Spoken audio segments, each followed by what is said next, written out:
Criminal കേസുള്ള വിദ്യാർത്ഥികൾക്ക് പ്രവേശന വിലക്ക് ഏർപ്പെടുത്താൻ കേരള സർവകലാശാല. ബിരുദ പ്രവേശനം നേടുന്ന വിദ്യാർത്ഥികൾ ക്രിമിനൽ കേസുകളിൽ ഉൾപ്പെട്ടിട്ടില്ല എന്ന് സത്യവാങ്മൂലം നൽകണം. സത്യവാങ്മൂലം ലംഘിക്കുന്ന വിദ്യാർത്ഥികളുടെ പ്രവേശനം പ്രിൻസിപ്പൽമാർക്ക് റദ്ദാക്കാനും അധികാരം. സർവകലാശാലയ്ക്ക് കീഴിലെ എല്ലാ കോഴ്സുകൾക്കും നിബന്ധന ബാധകമാണ്. ഹാൻസ് ജോണാണ് വിവരങ്ങളുമായി ചേരുന്നത്. ഹാൻസ്, ഇപ്പോൾ എങ്ങനെയാണ് നിർദ്ദേശം വന്നിരിക്കുന്നത്? സ്വാതി, കേരള സർവകലാശാലയ്ക്ക് കീഴിലുള്ള കോളേജുകളിൽ നിലവിൽ സ്പോട്ട് അഡ്മിഷൻ നടക്കുന്ന ഒരു കാലഘട്ടമാണ്, അല്ലെങ്കിൽ ആ ഒരു സമയമാണ്. ഈ സമയത്ത് നിരവധി കോളേജുകളിൽ ഇത്തരത്തിൽ ക്രിമിനൽ പശ്ചാത്തലമുള്ള വിദ്യാർത്ഥികൾ അഡ്മിഷൻ എടുക്കുന്നത് ശ്രദ്ധയിൽപ്പെട്ട പ്രിൻസിപ്പാൾമാരാണ് ഇപ്പോൾ വൈസ് ചാൻസലർക്ക് കത്ത് സമർപ്പിച്ചത്. ഈ കത്തിന്റെ അടിസ്ഥാനത്തിലാണ് ഇപ്പോൾ ഇത്തരമൊരു നീക്കത്തിലേക്ക് കേരള സർവകലാശാല എത്തിയിരിക്കുന്നത്.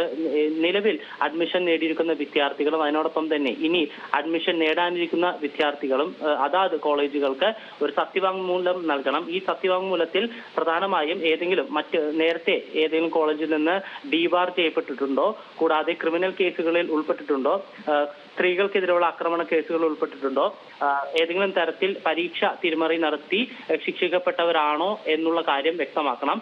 ഈ സത്യവാങ്മൂലം ലംഘിക്കുന്ന വിദ്യാർത്ഥികളെ പ്രവേശനത്തിൽ നിന്ന് വിലക്കാൻ പ്രിൻസിപ്പൽമാർക്ക് അധികാരമുണ്ടാകുമെന്നാണ് ഇപ്പോൾ വൈസ് ചാൻസലർ ഇറക്കിയിരിക്കുന്ന നിർദ്ദേശത്തിൽ പറഞ്ഞിരിക്കുന്നത്.